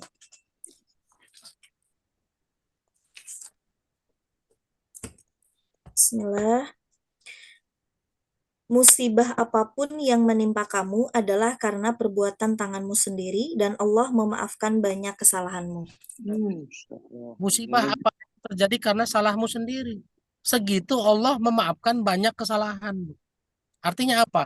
Kalau semua kesalahan kita langsung jadi musibah, wah hidup kita kayaknya musibah semua isinya. Benar nggak? Nah, kita sering banyak salah. Allah udah memudahkan tuh. Allah sudah mengampuni kita, memaafkan sebagian besar kesalahan. Jadi kalau hari ini ada orang, Bu, bisnis, lalu tiba-tiba bangkrut. Mungkin belum tentu karena sedekahnya. Karena tidak sedekah. Tuh, karena sedekah itu sunnah, Bu. Tidak sedekah, tidak dosa. Yang dosa apa, Bu, kira-kira, Bu? Tidak bayar zakat. Bisa jadi dia dibangkrutkan Allah karena tidak bayar zakat. Karena bayar zakat itu wajib. Nih yang hari ini punya toko nih, pedagang di rumah nih. Meskipun toko kelontong, Bu. Bisa jadi itu stok-stok di rumah itu bisa jadi nilainya sampai 100 juta loh, Bu. Itu kalau sudah stok-stok itu sampai 100 juta itu udah wajib zakat itu, Bu. Karena nisabnya pedagang itu kan sama seperti 85 gram emas ya. Kalau sekarang sih udah nggak nyampe ya. Karena emasnya sekarang hampir 2 juta. 85 gram emas berarti 170 juta. Berarti kalau ibu bertransaksi rutin setiap bulan jual beli, ada stok nambah, stok keluar, stok nambah, stok keluar dan lain-lain. Itu total sampai 170 juta wajib zakat tuh. Ya, lalu kenapa Allah bangkrutkan? Karena bisa jadi dia tidak bayar zakat. Karena tidak bayar zakat itu dosa. Penyebab kesulitan adalah dosa. Kalau tidak sedekah tidak dosa, Bu. Cuma rugi. Ya kan? Kenapa kalau tidak bersedekah tidak ditambah nikmatnya sama Allah? Ya. Jadi yang harus dipahami adalah penyebab kesulitan hidup itu adalah dosa kita sendiri. Allah tidak mungkin mengazab ibu kalau ibu nggak punya dosa. Lalu kalau ada orang nggak punya dosa, yang Allah kasih apa kira-kira? Nabi Muhammad SAW tidak punya dosa kan? Yang dikasih apa? Azab apa ujian? Ujian. Ujian. Ujian buat apa? Kenapa Nabi Muhammad diuji terus sama Allah? Supaya kuat. Supaya Kuat. kuat, supaya naik kelas juga, Bu. Ya nggak? Makin lulus ujian kan makin dimuliakan. Ibu lulus SD naik jadi SMP. Lulus SMP naik jadi SMA. Naik terus kan, Bu? Naik.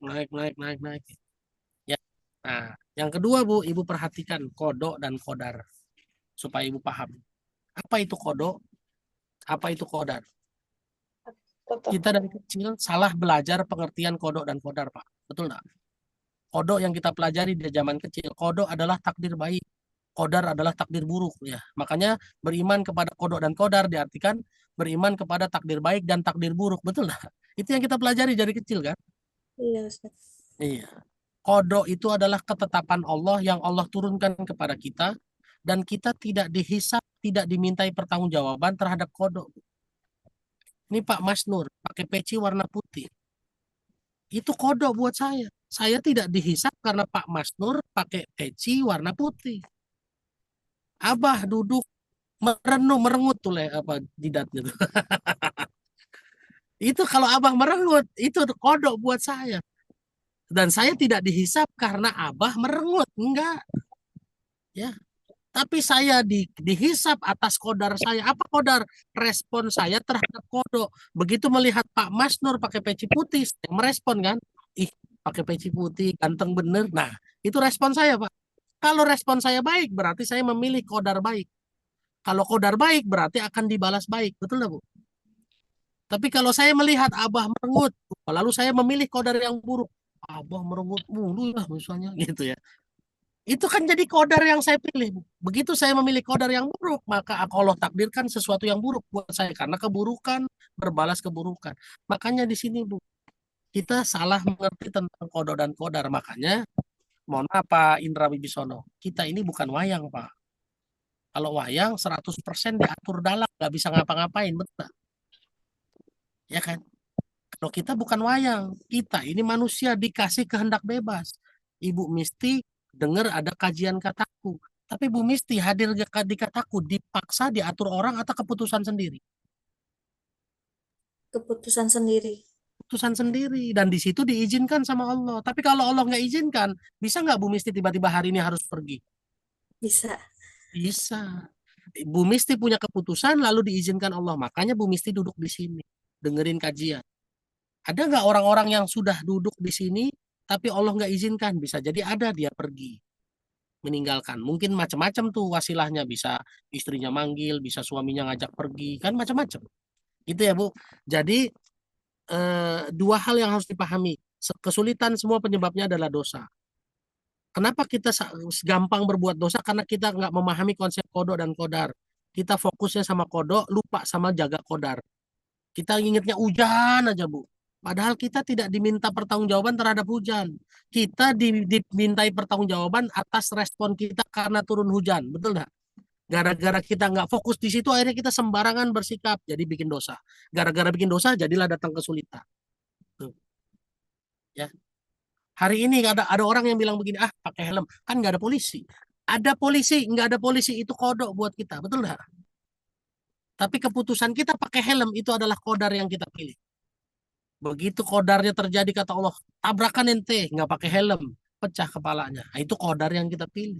Takdir yang terjadi atas kita karena pilihan kodar kita. Jadi fokuslah sama kodar, jangan fokus sama kodok. Kalau kita fokus sama kodar, kita akan jaga diri.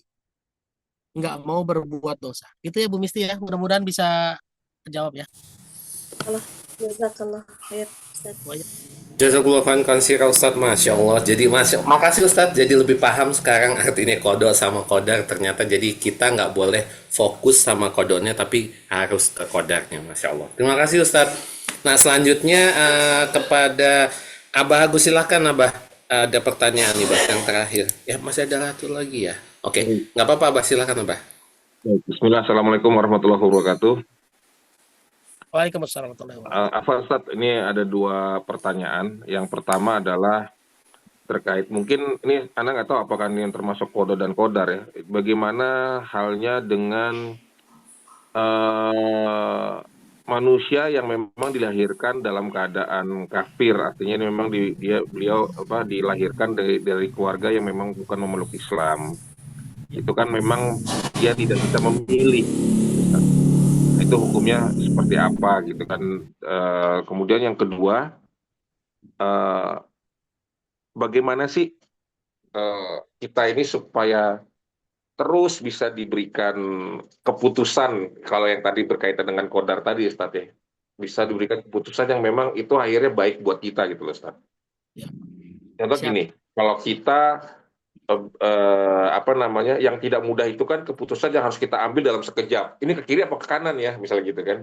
Ini saya harus gimana ya, gitu kan. Beda kalau memang agak long term. Kalau agak long term kita masih difasilitasi dengan misalnya ikhtiar dengan sholat istikharah dan segala macam. Tapi kalau yang sifatnya memang harus kita putuskan detik itu gitu Ustaz. Nah, bagaimana caranya supaya kita itu memang benar-benar ihdinas siratal mustaqim gitu Ustaz. Benar-benar Allah tunjukkan jalannya gitu Ustaz untuk kita gitu.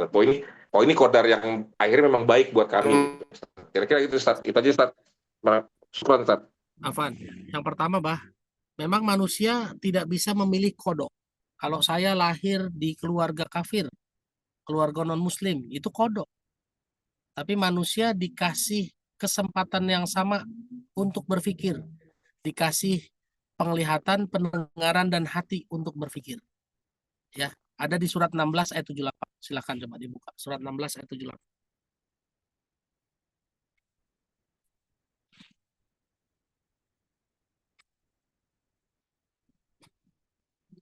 Wallahu akhrajakum min butuni ummahatikum la ta'lamuna syai'a wa ja'ala lakumus sam'a wal absara wal af'idah la'allakum tashkurun. Ini ayatnya begitu. Sudah ada. Allah mengeluarkanmu dari perut ibumu nggak tahu apa-apa. Jadi kalau kita dilahirkan dalam di keluarga non muslim, ya memang kita nggak tahu apa-apa dan kita nggak bisa minta. Itulah qada.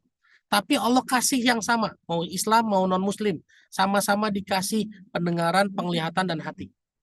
Cuma masalahnya begitu udah gede, kita masih mau mikir atau mau terima matang begitu aja.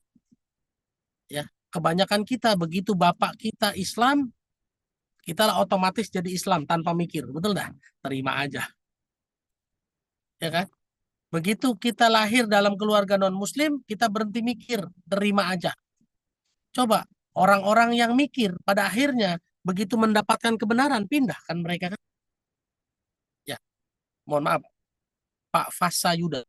Pak Fasa, lahir kan Islam ya Pak? Alhamdulillah Islam kan. Islam, ya. Pertanyaan saya, Bapak dari lahir Islam, apakah dari lahir, dari Bapak ngerti, umur berapa kira-kira Bapak ngerti? Umur 10 tahun. Apakah Bapak langsung ikut pengajian? Enggak kan, udah dewasa baru ikut. Enggak. Kenapa? Karena saat itu Bapak belum mikir. Kapan Bapak mulai berpikir ikut kajian yang serius? Setelah Bapak pikir kan? Puluhan tahun. Ya, setelah proses berpikir kan Pak? Wah, Ya, saya perlu agama nih. Saya perlu ilmunya nih. Buktinya yang kedua, Pak Fasa, mohon maaf, Bapak Islam dari lahir, sama kayak saya. Anggaplah kita mulai sholat dari umur 7 tahun, Pak. Pertanyaan saya, Pak, sholat di umur 7 tahun, apakah sudah sholat dengan kualitas terbaik?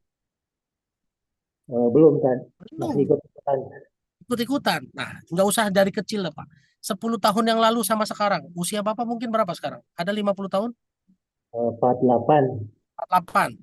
Ya. Usia Bapak 48. Sekarang mundur 10 tahun pada saat Bapak umur 38 tahun. Sholat Bapak di usia 38 tahun sama sholat Bapak di hari ini, mana yang kualitasnya lebih baik? Lebih khusus sekarang. 10 tahun masih pikirannya kemana-mana. Ya, kenapa kira-kira Pak sholat Bapak yang sekarang lebih baik? Udah ada pikiran dipahami. Ada ilmu yang Bapak dapat kan karena Bapak pakai telinga, pakai mata untuk belajar. Lalu masuklah tuh ilmu ke hati. Inilah qadar yang Bapak pilih. Makanya Bapak punya sholat lebih baik hari ini dibanding 10 tahun yang lalu. Kenapa? Karena Bapak menggunakan telinga, mata, dan hati Bapak untuk belajar, untuk menambah ilmu.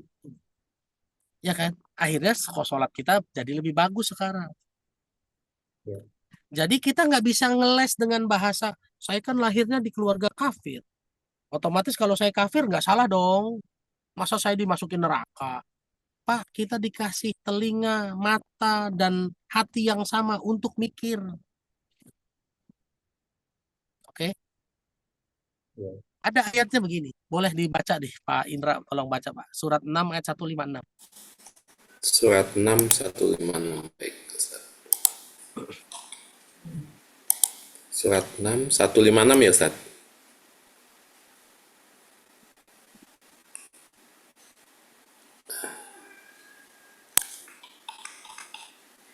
Surat 6 ayat 156.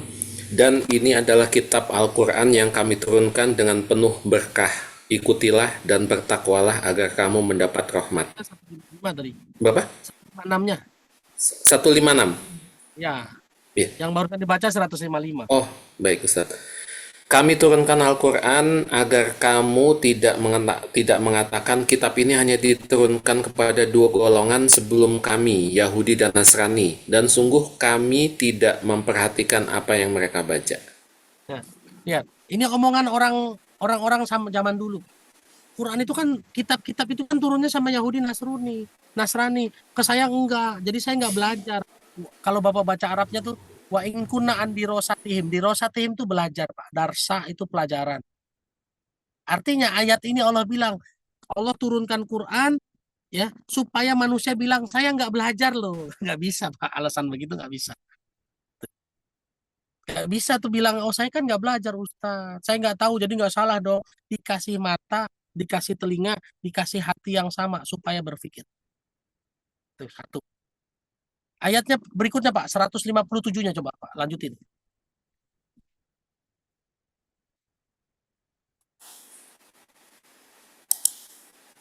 Atau agar kamu tidak mengatakan, jikalau kitab itu diturunkan kepada kami, tentulah kami lebih mendapat petunjuk daripada mereka. Sungguh Nah, telah... Saya stop di situ dulu Pak ya. Yep. Ini poin kata-kata pertama. Ada orang-orang yang dulu bilang gini, kan Qurannya nggak turun ke saya. Kalau turun ke saya pasti beriman lah gitu ya. Atau orang-orang zaman sekarang mungkin ngomongnya gini, kan saya nggak kuliahnya di agama Islam, saya kan kuliahnya kedokteran. Kalau seandainya saya kuliahnya agama, saya yakin saya beriman lah. Pak, bisa nggak alasan begitu di hadapan Allah kira-kira? Nggak bisa. Satu ayat lagi Pak Indra. Surat 7 ayat 173. 7 173. Al-A'raf 173, baik.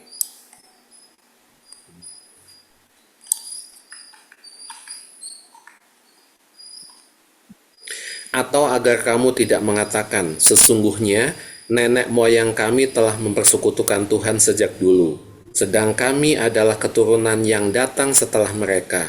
Maka, apakah engkau akan membinasakan kami karena perbuatan orang-orang dahulu yang sesat?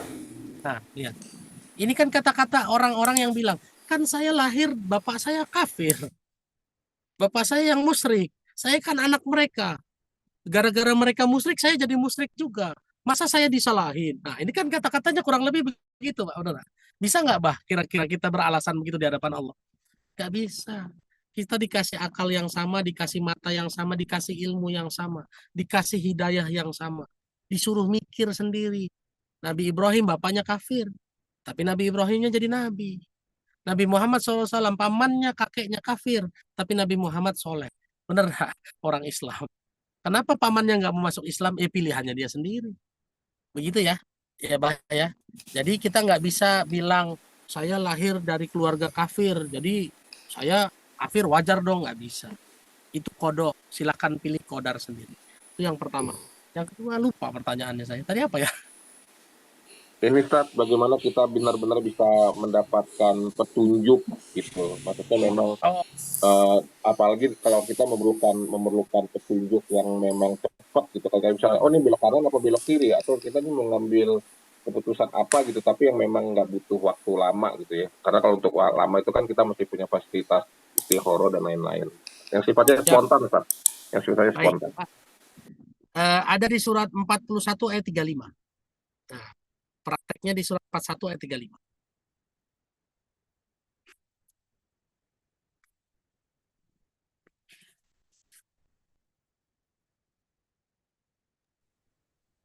Boleh dibaca.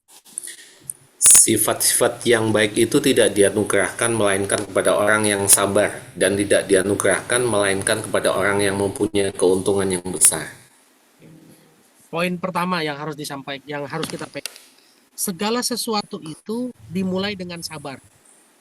Hal-hal yang baik hanya Allah limpahkan kepada orang yang sabar dulu. Makanya perhatikan ayatnya, wasta'inu bisobri wasolah. Mintalah kepadaku dengan sabar dulu baru sholat. Ya, pintu pertama sabar, Bah. Contoh Nabi Musa. Nabi Musa, kata Nabi Khidir, belajar sabarnya disuruh ngapain? Waktu dia belajar ke Nabi Khidir, disuruh diem, jangan komen. Ya kan? Diem ya, nanti diajarin belakangan. Jadi sebetulnya, Bah, kita belajar dari kisah Nabi Khidir, apa yang harusnya dilakukan? Begitu ada masalah, diem dulu, jangan langsung respon. Jangan langsung respon. Seperti Nabi Musa belajar sama Nabi Khidir. Begitu ada masalah, diem dulu. Nanti akan Allah datangkan pertolongannya. Ini kalau pakai hadis Nabi, Rasulullah bilangnya begini, "Man kana yu'minu billahi wal yaumil akhir." Barang siapa beriman kepada Allah dan hari akhir, fal yaqulu khairan aw liyasmut. Ngomong baik atau diam. Kalau bisa ngomong baik silahkan. Kalau nggak mampu ngomong baik, mendingan diam dulu. Nah, jadi syarat pertama untuk kita bisa dapat kebaikan dari Allah, pertama sabar. Sabar itu dimulai dengan cara, begitu ada masalah, diam dulu. Kalau kita diam, Mbak, sebentar aja, 1 menit diam gitu ya, insya Allah kita akan ditolong sama Allah. Apalagi kalau diamnya sambil istighfar, astagfirullahaladzim. Nah, itu kan proses kembali kepada Allah tadi kan, yang bismillah tadi. Begitu Nabi Musa berduel sama nama penyihir, dia diam dulu, astagfirullahaladzim. Ini beneran nih, ya kan? Diam dulu dan dia kembali ke Allah. Ternyata Allah tolong tuh dengan petunjuk-petunjuk dari Allah langsung. Sekarang pertanyaan, lihat deh, Mbak. Surat 17 ayat 11. Minta tolong Pak Indra. Surat 17 ayat 11.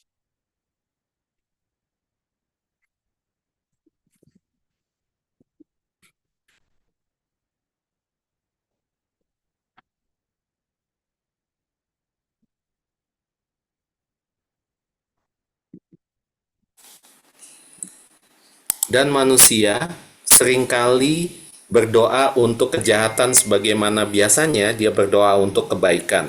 Dan memang manusia bersifat tergesa-gesa. Nah, lihat, perhatikan ayat ini. Manusia itu banyak meminta keburukan sebanyak dia meminta kebaikan. Sebabnya apa? Karena tergesa-gesa. Coba kalau kita introspeksi, banyak nggak masalah kita muncul gara-gara kecepatan ambil keputusan? Betul nggak? Tergesa-gesa. Ya kan? Jadi satu poin supaya kita dapat petunjuk terus, kata Allah, mulai dengan sabar dulu. Sabar, ada silentnya dulu, diam dulu. Kalau nggak bisa berbuat baik, kata Rasulullah, diam dulu ya. Falyaqulu khairan aw liyasmut. Diam dulu sebentar. Kalau masih mentok juga, minta ke Allah, diam dulu sebentar. Kalau masih mentok juga, kan kata Allah, fas'alu ahla zikri. Nanya kepada ahli zikir. Nanyanya kepada ahli zikir loh, Pak. Bukan cuma tanya fas'alu ahlal ilmi, bukan. Bertanyalah kepada ahli ilmu, bukan, tapi bertanyalah kepada ahli zikir, ahli zikri, orang-orang yang ilmunya didasarkan kepada ilmu dari Allah. Jadi ayah bunda yang hari ini ada di sini, 70 orang. Kalau lagi bingung, bengong, lagi ada masalah, diam dulu sebentar. Kalau diam masih mentok, nanya sama yang ahli zikir. Di sini ada, bisa nanya ke Abah, bisa nanya ke saya. Bahkan sebagian udah ada yang praktek nanya ke saya, betul ya? Pak Indra Wibisono pernah nanya sama saya. Pak Asep Lukmansyah pernah nanya sama saya. Ini kan perintah Allah, surat 16 ayat 43, Pak Indra, silakan.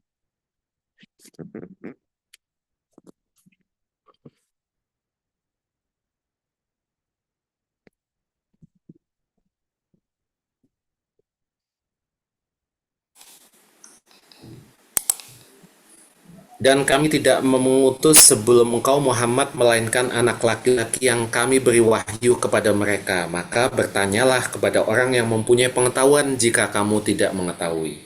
Nah, Pak Indra minta tolong. Bertanyalah kepada orang yang punya pengetahuan. Punya pengetahuannya bahasanya, bahasa Arabnya betul. Bahasa Qurannya. In kuntum la ta'lamun. Benar-benar. Benar lah. Fas'alu ahlal dzikri. Nah, ala zikri kan? Orang yang berpengetahuannya itu ala zikri, ahli zikir. Berarti orang-orang yang punya ilmu yang dasarnya adalah mendekatkan diri kepada Allah. Karena zikir itu kan mendekatkan diri kepada Allah kan. Ala bizikrillahi tatmainul qulub. Aqimis sholah li zikri. Ya kan? Dirikanlah sholat untuk mengingatku. Jadi bagaimana caranya supaya dekat? Dimulai dengan sabar. Sabar, stop sebentar, makanya perlu silent. Kita udah capek subuh sampai zuhur, silent sebentar, sholat subuh, sholat zuhur 4 rakaat. Itu kan kita silent mikir ya. Udah zuhur sampai asar silent sebentar, lewat sholat asar 4 rakaat. Asar ke maghrib silent sebentar, sholat maghrib 3 rakaat. Ini kan kita disuruh jeda sejenak tuh. Dari zuhur, dari maghrib ke isya, jeda sejenak isya. Isya urusan tidur, bangun disuruh jeda dulu. Sebelum memulai apapun disuruh jeda dulu sebentar. Nah, ini dia poin utamanya, yaitu kembali ke Allah dengan cara sabar, diem sebentar. Yang diem itu kata Abu Bakar lebih menyelamatkan. Sabar sebentar, lebih baik sabar sebentar daripada menyesal selamanya, kan begitu. Jadi supaya dapat kebaikan, mulailah dengan jeda sebentar, sabar sebentar. Kalau bingung juga nanya, fas'alu ahla zikri. Dan mungkin teman-teman semua, Bapak Ibu semua, Pak Indra dan kawan-kawan, Allah datangkan saya di Kataku, Allah datangkan saya di kata YKR. Bisa jadi memang ditugasin buat menerima pertanyaan, bisa jadi. Ya kan? Allah alam gitu. Ya. Jadi silakan saja, makanya saya akan membuka. Silakan kalau mau nanya boleh saja. Ya, mau wapri boleh saja, mau DM IG silakan saja. Yang mau HP saya ya minta saja sama admin, silakan. Boleh kok, silakan. Jadi itu yang saya pahami. Itu yang makanya saya punya komitmen. Mereka yang bertanya, Pak Asep pernah nanya, Pak Indra pernah nanya, Pak Abah pernah nanya, pernah WA saya. Siapa lagi yang pernah WA? Silahkan. Bu Diah pernah nanya, Bu Murdaningsih pernah WA saya. Siapa lagi? Ya. Bu Dina pernah WA juga sama saya. Silakan ya. Jadi demikian materinya mungkin hari ini. Saya mohon maaf karena jam 9 saya harus ada kajian berikutnya. Senang sebetulnya bisa bersama-sama terus.